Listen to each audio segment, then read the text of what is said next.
Hola sanadores, espero se encuentren muy bien.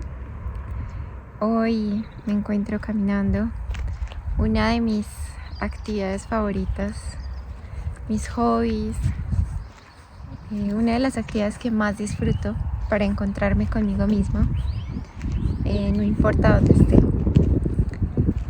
Los saludo desde España, en este momento me encuentro en España. Y hoy quiero compartirles algo que se me vino a la mente caminando por este lugar. Y es que, como ustedes ven, está un poco árido, seco.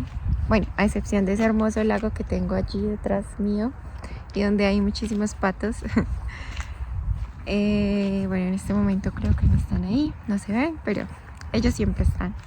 Especialmente donde hay pan, las personas les dan pan. Bueno, quería compartirles una idea que he tenido hace poco, y es que el proceso de inmigración también tiene etapas, ¿saben? Así como todos tenemos etapas de nuestra vida donde nos sentimos más felices, más conformes con nosotros mismos, en otros momentos más decepcionados, o nos queremos enfocar en nuestra vida profesional, o nos queremos enfocar en nuestra vida romántica, o en nuestro cuerpo, en cómo lucimos. Lo mismo pasa con la inmigración. Caminando por este bosque, bueno, bosque no, zona verde, me di cuenta de que no está tan verde. Es decir, no, los árboles no han florecido. Bueno, estamos recientemente saliendo de invierno y entrando a primavera. Entonces esto va a cambiar y va a florecer y todo va a ser mucho más vivo y el clima también va a mejorar. Eso también es la inmigración. Pasamos por etapas donde nos damos cuenta de que hay momentos así, de sequía, donde se sienten vacíos, donde es un poco más frío, el ambiente, la calidez, el contexto. Cuando llegué por primera vez a Emiratos Árabes, recuerdo que el idioma, el lenguaje, fue uno de mis primeros duelos. Ya profundizaremos un poquito más en esa primera experiencia. Y básicamente eso hizo que el ambiente se sintiera muy frío, que yo no entendiera, que el comunicarme, el expresar mis sentimientos, mis ideas, también fuese así. Y esa etapa de frialdad, de falta de comunicación con mi entorno, porque no me hacía entender, porque no tenía las capacidades lingüísticas para comunicar mis ideas, también tuvo un gran impacto en la manera en cómo yo viví ese primer momento, esa primera etapa de la inmigración. Y eso les quiero compartir hoy, es que todo tiene etapas, así como la naturaleza tiene sus etapas. Creo que también podremos disfrutar del invierno y de este hermoso paisaje donde, aunque hay aridez, todo parece seco. Realmente es otra manera de disfrutar, es otra manera de ver el mundo, es otra manera o forma de ser de la naturaleza. Entonces hay maneras de ser y de estar. Eso mismo pasa con la inmigración. Y ya vamos a profundizar un poco más en esa primera etapa, ese primer gran duelo que hice y que tuve, y es el del lenguaje. Cuando llegamos a un contexto con una cultura diferente, con personas que hablan un idioma distinto a nuestro idioma natal, eso genera y moviliza un montón de cosas en nosotros como seres humanos, no solo en nuestro lenguaje hablado, sino también en nuestro lenguaje corporal, en nuestras formas de actuar, expresar todos esos sentimientos. Bueno, empecemos. Recuerdo que cuando llegué a Emiratos Árabes por primera vez, no podía expresarme fluidamente. Había perdido algo. O mejor, algo comenzaba a transformarse dentro de mí. Mi lenguaje, mi forma de comunicar mis sentimientos más íntimos, mis necesidades, mis deseos, simplemente hablar se había convertido en un reto que comenzó a transformar también la manera en cómo yo me veía a mí misma, mi autoconcepto, mi confianza, mi seguridad, para expresar las necesidades, lo que necesitaba. Y eso generó una sensación de rechazo y de exclusión también en mi entorno. Yo de alguna manera veía a las personas que me rodeaban y que podían expresarse en inglés como en una relación de poder, de superioridad, como si ellos fuesen superiores a mí, porque podían decir eso que yo no me atrevía a decir, porque no tenía el dominio del idioma y no sabía cómo expresarme. Entonces, esa fue mi primera pérdida, y es la de la lengua, porque ya no podía hablar en mi lengua materna como lo hacía en español en Colombia, y tampoco había llegado a un país hispanohablante.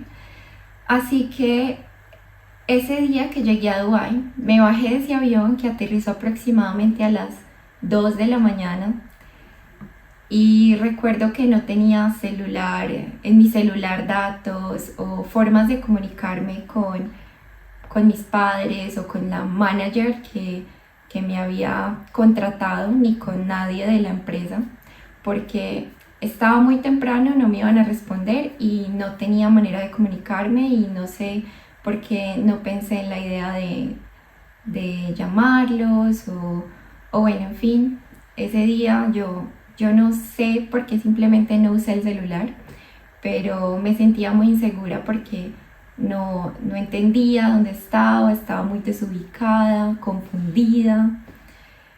Pero bueno, gracias a una idea que tuve antes de subirme a ese avión, pude dormir esa noche en una cama caliente y en el edificio y el cuarto que se convertiría en mi futuro hogar por aproximadamente 1 año y medio en Dubái. Entonces lo que hice fue, tomé un mapa que tenía, que había imprimido, de la ubicación del lugar al que debía ir, y me aventuré. Fui, le dije al taxista, básicamente con un lenguaje de señas, que allí era el lugar donde debía ir, y me llevó. Esa incapacidad de expresar en inglés dónde necesitaba ir, de comunicárselo al taxista, me hizo sentir muy insegura de mí misma y de si iba a ser capaz de desenvolverme en ese contexto. Pero bueno, es una primera impresión, y ya estaba en Dubái, ya el avión había aterrizado, ya no había vuelta atrás. Entonces seguí adelante, y ahí también pasé por una de las etapas. Dicen que es la segunda etapa del duelo migratorio, pero en realidad para mí fue una de las primeras. Y creo que no hay un orden específico, pero fue el hecho de ese choque de realidad, bueno, de ese choque cultural, y es ver tantas mujeres usando abaya, hombres candora.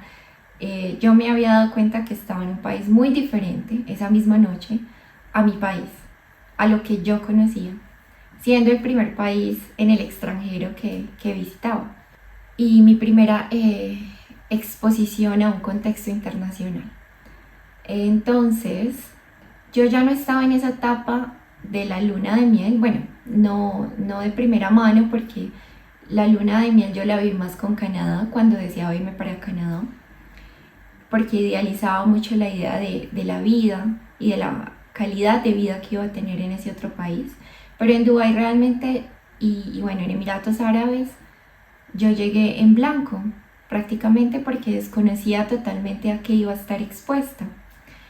Pero tenía la mejor actitud para asombrarme con esta nueva aventura y viaje que había decidido emprender. Y aunque tenía mucho miedo, porque no entendía muy bien dónde estaba ni qué iba a hacer, con las herramientas que tenía comencé a elaborar ese primer duelo, esa primera pérdida. Pero aún así, cuando tienes la experiencia en un país donde hablan tu misma lengua, tu mismo idioma, eso también te desacomoda, porque terminas dándote cuenta de que hay muchos modismos y formas de expresarse que no son familiares a lo que tú conoces, no estás acostumbrado a esas formas, acostumbrada. Entonces tienes que de alguna manera incorporarte a esas formas nuevas del lenguaje donde llegas. Y eso también fue un reto que me permitió explorar dos Marisoles, y es una Marisol, una versión de Marisol en inglés, la que habla inglés, y otro Marisol en español, ¿cierto? Y ahora me siento mucho más cómoda expresando mis sentimientos más íntimos y mis necesidades en inglés. Claramente es un proceso continuo que implica siempre estarse actualizando y mejorando, en especial con personas que son nativas, por ejemplo, en el idioma, pero aún así, a veces simplemente las palabras llegan no en español, en inglés, automáticas, y ese conocimiento también, y esa facilidad quiere decir que me he adaptado y me estoy reconociendo en otro lenguaje y en otras formas de expresarme. Todo esto para decirte que incluso cuando inmigramos a un país donde se habla el mismo idioma, nuestra identidad se ve atravesada por una nueva forma de comunicación, que implica no solo el habla, sino también tu lenguaje corporal, la forma en la que interactúas con tu entorno y te vales de lo que te rodea para expresarte. Así como las plantas y los animales en la naturaleza se adaptan a las estaciones del año, nosotros también nos adaptamos.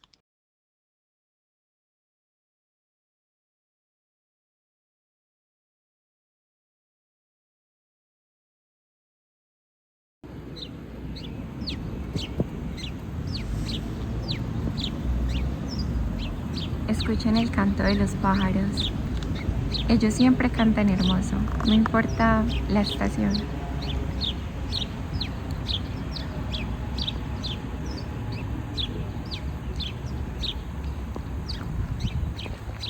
Porque depende de la perspectiva con la que recibas y vivas una estación. Si la estación de invierno te parece cruda, cruel, fría, angustiante, probablemente la manera en cómo lo vayas a vivenciar es un poco desagradable o va a ser un poco desagradable. Pero si la estación de invierno te parece, como decimos en inglés, cozy, cálida, que te dan ganas de coger la cobija y acurrucarte con tu ser querido, tus seres queridos, o ver una película, hacer un chocolate caliente, o ir a disfrutar del frío, de la nieve, para que se te congelen los pies y sentir cómo tu cuerpo se congela, y luego ir a casa, tomarte una taza de chocolate caliente o un té caliente. Y esa sensación de agradecimiento y la posibilidad que tenemos de tantas posibilidades de sentirnos de maneras tan distintas, eso es lo que podemos implementar en la inmigración, en cómo vivimos ese proceso de inmigración. Aprender a disfrutar cada etapa. Aprender a tomarnos una taza caliente de té o de café o de chocolate o de leche, de agua panela, de lo que sea, a pesar de que el ambiente parezca frío, cruel, distante, diferente. Y es cómo disfrutamos esa taza, con qué intencionalidad nos la tomamos. Lo que quiero decir es que en cada estación del año hay belleza. Y así, en la inmigración, en cada etapa hay belleza. No he escuchado a la primera persona que cuando le pregunté o le pregunto por belleza, me dice que se le vienen a la cabeza cosas feas, desagradables, que le generan angustia o dolor. Por el contrario, cuando pregunto por la palabra belleza, las personas lo primero que se imaginan es algo lindo, algo reconfortante, cercano, que los hace sentir bien, felices, o simplemente que lo disfrutan, que lo desean, que lo quisieran o que lo quieren. Y a eso los invito, a ver la belleza de cada etapa del proceso que cada uno esté viviendo, sin importar si es la etapa número 1 o 2. Yo creo que no importa el orden, sino la experiencia, la percepción y la belleza que vemos en cada etapa. Y bueno, me despido. Les deseo un hermoso día, noche o tarde. Hoy no estoy corriendo, hoy voy a paso lento.